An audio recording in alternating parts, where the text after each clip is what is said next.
Good morning. This is Rich Sierra. I'm the president of Florida Small Business Legal Center. I'm your host of the Business SOS podcast.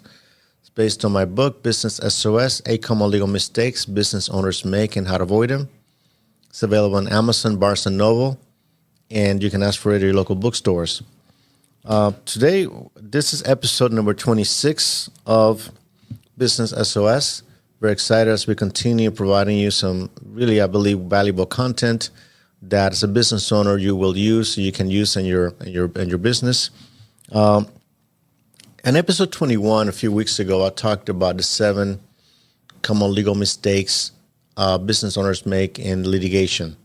So there are more mistakes that I want to share with you, and there'll be like 5 mistakes that are made by small businesses. And some of them have happened in the last few months that I wanted to share with you. And they're not a repeat from the last one we talked about. And simply because I want to make you aware of those, because these are common. And remember, as a business lawyer, as a business attorney, people come to me because something happened along the way.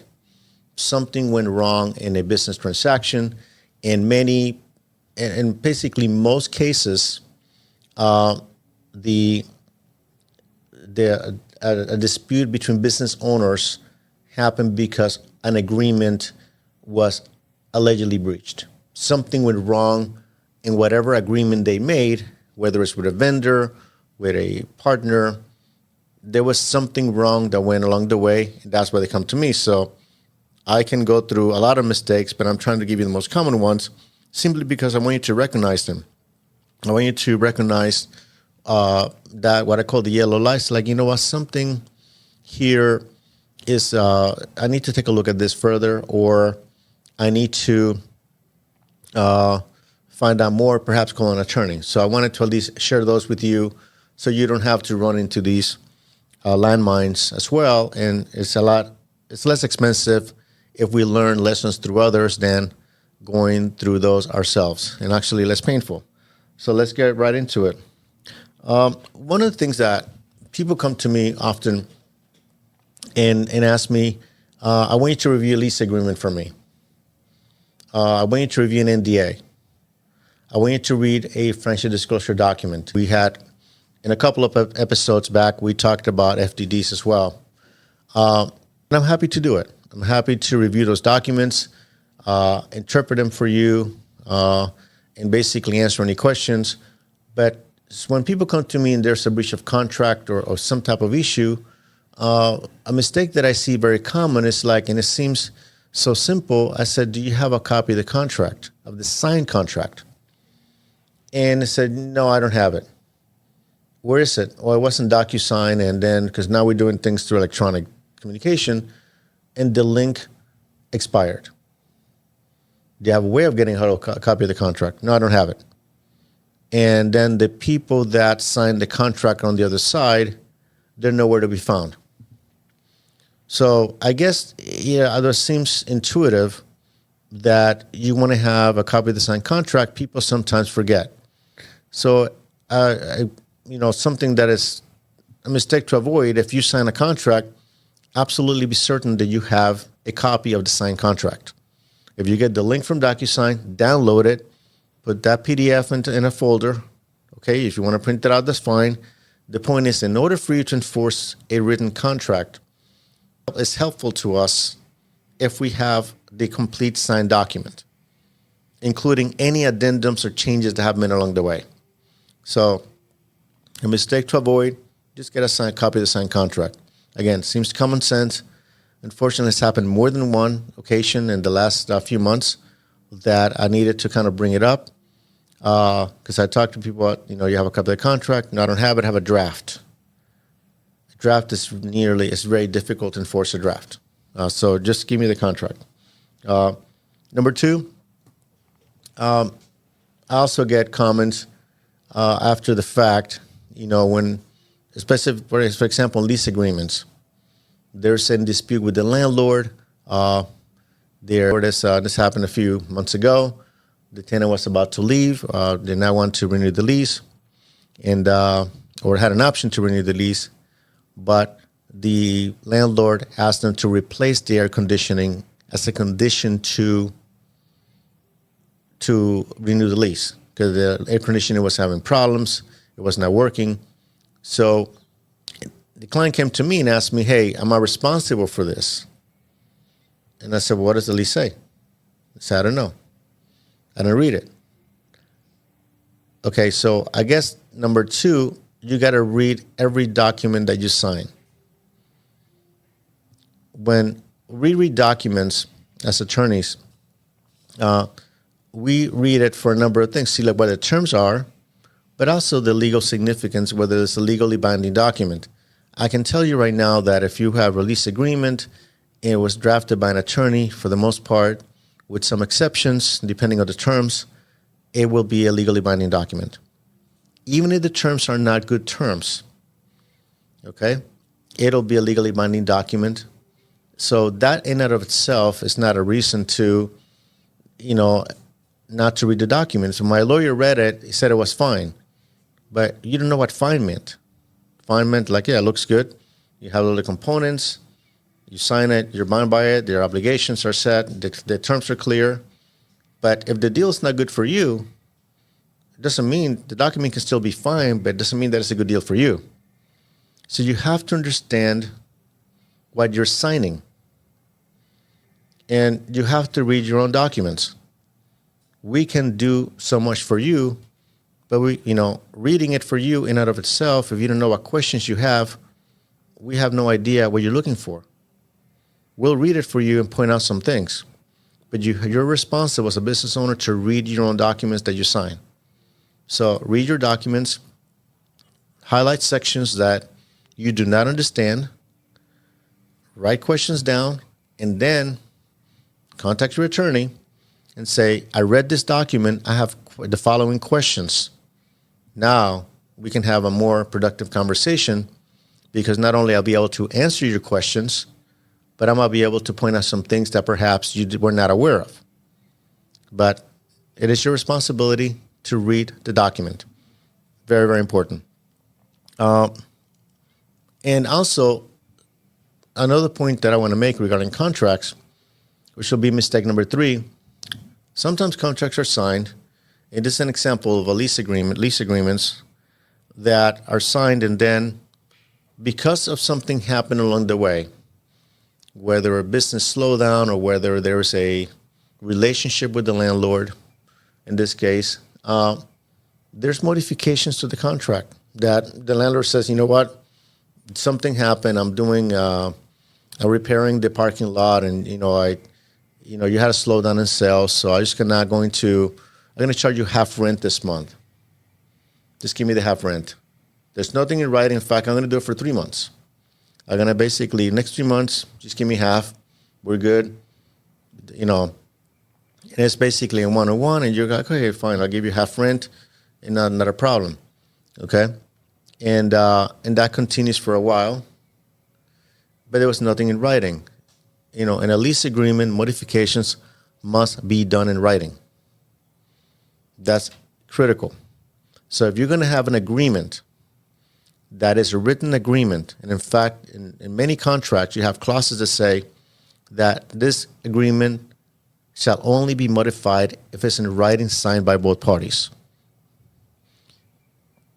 You want to make sure that it's in writing and it's signed by both parties. It could be an email confirmation.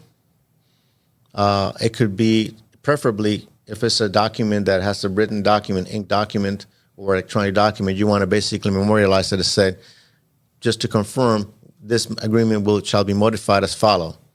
1, 2, 3, 4, sign here, date. Again, that could be done very simple, but it's also for your protection. The reason I do that is not for a number of reasons. Is that, say that landlord sells the building, which happens often, the new owner will take all these contracts and begin to look at the rent rolls and say, okay, this is the rent that should have been paid. This is the rent that I receive.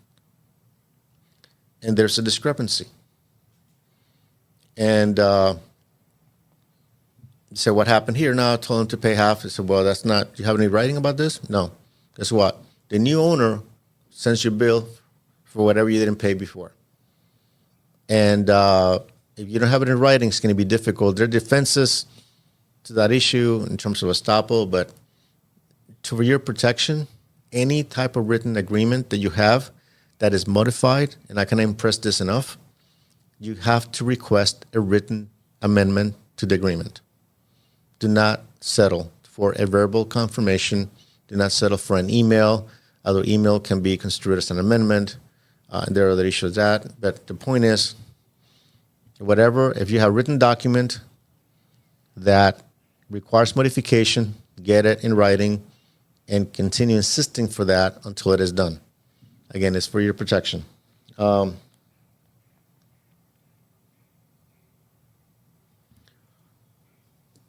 Here we'll talk about a little bit about litigation. Oftentimes, and now because we have information available on the web, and now with AI, people are doing that a little bit more.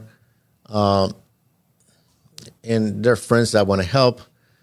Sometimes when you're in the middle of litigation, you tell your friends, or somebody tells a family member, or they know a lawyer that may not practice in that area, or somebody from out of state. So I guess a mistake number 3 in this case is that discussing your lawsuit with people outside of the lawsuit, other than your spouse and your attorney or a professional that has been hired specifically to assist with the litigation, like an accountant or an expert, the lawsuit should not be discussed with anyone for a number of reasons. If you're in the middle of a lawsuit, whether you're suing somebody, you're the one being sued, the moment you talk to someone about anything regarding the lawsuit that is not within the realm of protection, like an attorney or your spouse, that person becomes a material witness to the lawsuit, because whatever you said is what is called an admission by a party opponent. Meaning that all your statements, anything you said to that person, that friend who's trying to assist you or listen to you, now can be called to testify against you for everything that you said. So not only have circumstances issues in the past that people not only sharing information about what I discussed with them to other parties, which in essence almost sometimes it could happen way of attorney-client communication, but also then another person becomes a material witness as well, and which basically adds another layer to the litigation that doesn't have to happen. And again, it's for your protection. It's simply for you. You have attorney-client communication with the attorney when you're talking to the attorney. And that's a very, very important protection that you have. And you might end up waiving that protection by talking to friends and family about your litigation. So it's just not helpful to you. And it's also not helpful when you have a situation in where you have that friend or relative giving opinions about the case, and then you acting upon those opinions and going back to your lawyer and say, this is what I want to do based on my friend's opinion. Because then the attorney has to basically re-explain what happened in the course of action that has been decided and why the friend's opinion might not be the best course of action for you. So people are well-intended, but at the same time, you're hiring an expert to help you with your legal matter. And you have to choose. Do you want to have your friends continue the case? Or you're going to have your lawyer continue the case, who's the expert that you hire to resolve it for you.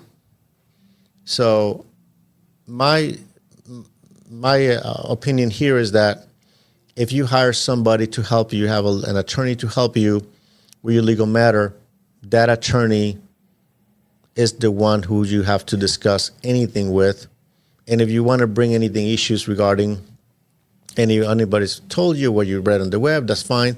But you got to keep the communication within that circle, within that cone, because it's only for your protection. It's only to assist you to have a better outcome. And you have to trust that professional. And you have a difference of opinions, that is fine, and that can be addressed. But we have third parties interfering with your attorney-client relationship, then it becomes a difficult situation for the attorney to try to help you, because then not only has to try to help you as the client, then he has to deal with an outsider who he or she does not know, interfering with that relationship. Nothing is going to come good out of it. Again, people well-intended, but my recommendation is that you have your attorney, only communicate with the attorney. Do not go outside. And if you're not happy with the attorney, you can always change the attorney. There's nothing wrong with that. Okay? But also the attorney has an option as well. If there's an issue that you're always butting heads with the attorney because of an outsider is interfering or giving you opinions that are not based on facts or not based on law, and it's an unqualified opinion because they're looking at simply from a friend's perspective, the attorney also has a choice not to continue the case. So it's a two-way street here. Your relationship with your counsel, it is extremely important. And you don't want to create a wedge between that relationship by having third parties related to the matter interfering. So I just want to share that with you. Talk to a lawyer if you want, but keep it within you and your attorney and, of course, your spouse, and leave it at that. Anything outside, the spouse cannot be asked to testify because of what is called spousal privilege. So that's a different conversation, but the answer is she cannot be brought in to testify about what you tell him or her about the case. So I wanted to at least share that with you.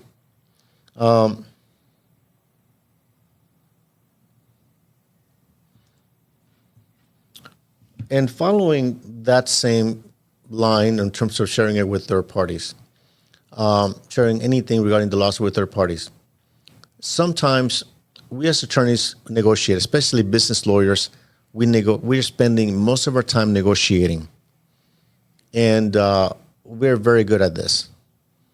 The good thing about business litigation or business problems is that we have a white canvas to work with.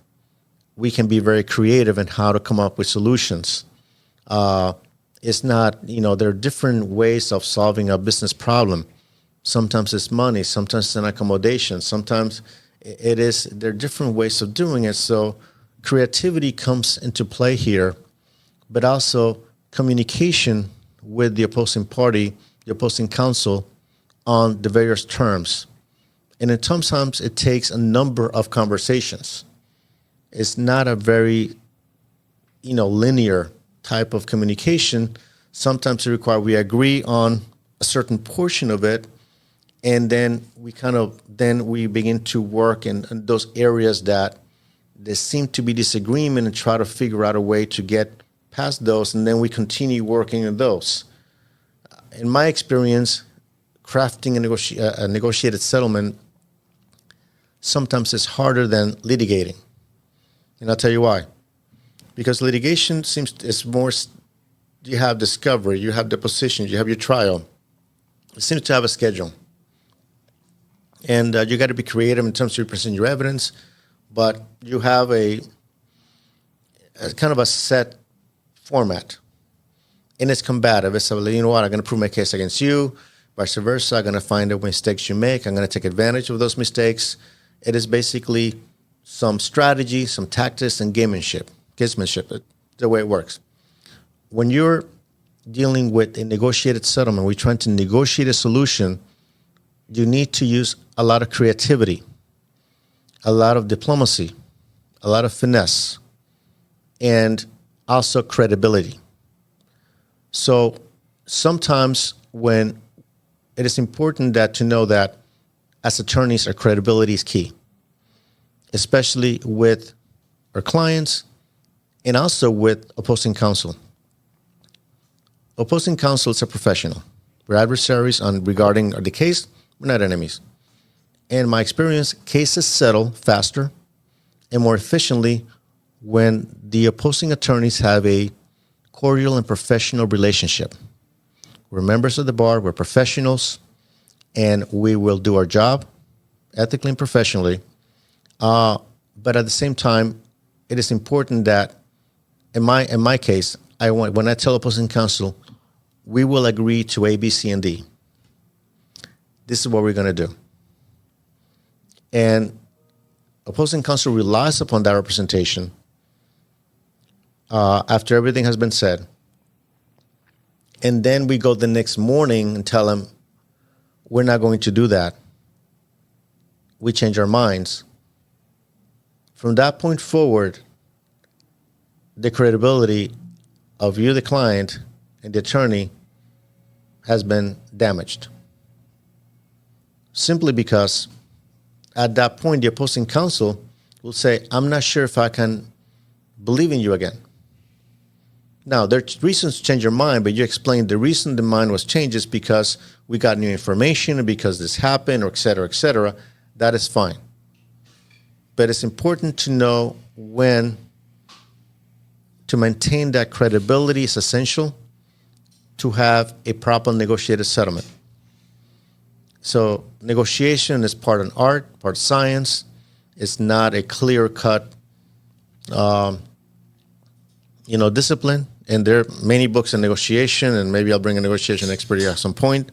But my point is this, is that don't put your attorney in a situation that he or she has to change their mind for no reason whatsoever.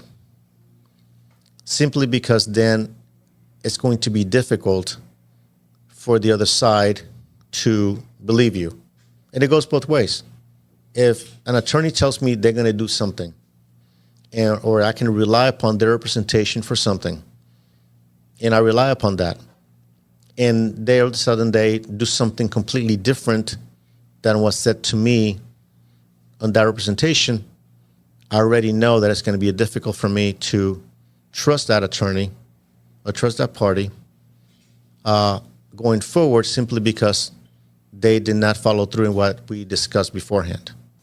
So my recommendation is the communication with the attorney is essential, but also understanding that the credibility in the negotiations is extremely important, because that's going to determine if your case is going to settle, but also there's a greater chance of succeeding on a settlement if there's credibility and weight on your representations. So I want to share that with you as well.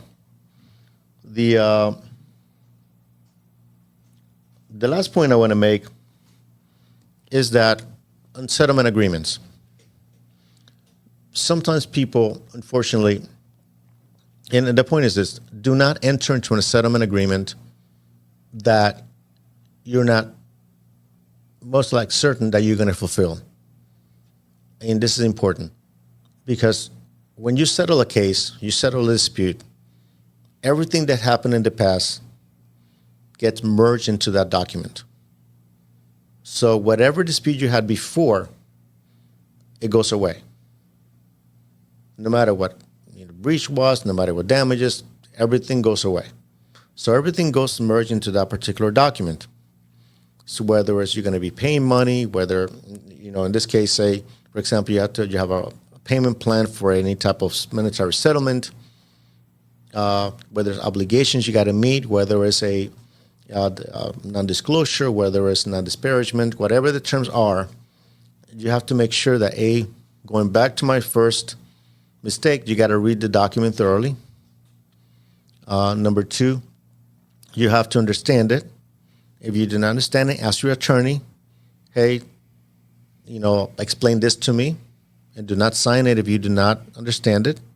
So that way you can get better clarity as to the terms of the settlement. Number four, if you're obligated to do something, say, for example, you got to pay a certain amount of money per month for a number of years or for a time period, you have to make sure that you actually can fulfill that settlement. If you're not comfortable you're not really sure you're not going to fulfill the settlement, tell your lawyer, listen, I'm not sure if I can really fulfill this. I'm not really sure if I can actually do this. Because what happens is this, is say you have a payment schedule on a settlement agreement and then you do not fulfill it, then very likely, you will have some type of final judgment, you will have some type of penalty, and it's very little the attorney can do to protect you at that point. Once the settlement agreement is signed, everything merges into the document, everything is included there, and if you do not fulfill the obligation of the settlement, provided, of course, the other side has not breached that settlement agreement, then there's really very little an attorney might be able to do to help you and protect you at that point, because the settlement is what it means. It's you solve the problem. This is what I'm obligated to do. We agree to these terms. So, in that particular case, if you are not able to fulfill it, then you have to do whatever consequences are included within the document in the case of a breach. In terms of, settling in a case, if you're not really sure, you're not comfortable with it, talk to your lawyer. Okay? Don't be pressured into signing a settlement you're not comfortable with. You're never going to be 100% comfortable. You're going to be unhappy with it, for the most part. That's what settlements are for. Both people end up a little bit unhappy. But the point is this, is that if you're apprehensive, discuss it to see what can be done to reduce your apprehension, so that way, you can fulfill whatever obligations they are within the settlement agreement. Just to recap some of the mistakes that I'm suggesting here that are common, but also they're avoidable. Number one, when you sign a document, make sure you get a signed copy of the document and save it in a safe place, whether it's a Dropbox box, printed copy, whatever it is, but get a copy of the signed document. Number two, read the document. You got to read the document as well and ask questions to your attorney about what the document contains. If you don't have any questions, ask for them. Remember, at prior episodes, I'd said that if you do not understand a document, do not sign it. That's very clear, and that's one of my rules. If you have a written agreement that needs to be modified, make sure it's modified in writing as well. Do not modify the agreement orally or by a text or messenger. We need to maintain certain formalities, and it's very simple to just have a written agreement signed. Listen, we're going to modify it this way. Do me a favor, sign here. We can continue. Okay? And I know sometimes people want to do things fast and very informal, but it just makes our life more difficult if we're not able to have a written document because we're trying to put it together. And there are ways that you can enforce a oral modification to an agreement, but we don't want to go into that right now. Just the rule is just get it in writing. Saves a lot of headaches. You have a legal problem, a legal issue, discuss it only with your lawyer, your spouse, or your partner. Also, make sure that whatever course of action you decide to take, that you're sure about it, so that way you don't have to change the course of action midstream in terms of the communication that you give to the opposing side. You want to maintain credibility in your negotiations in order to be effective.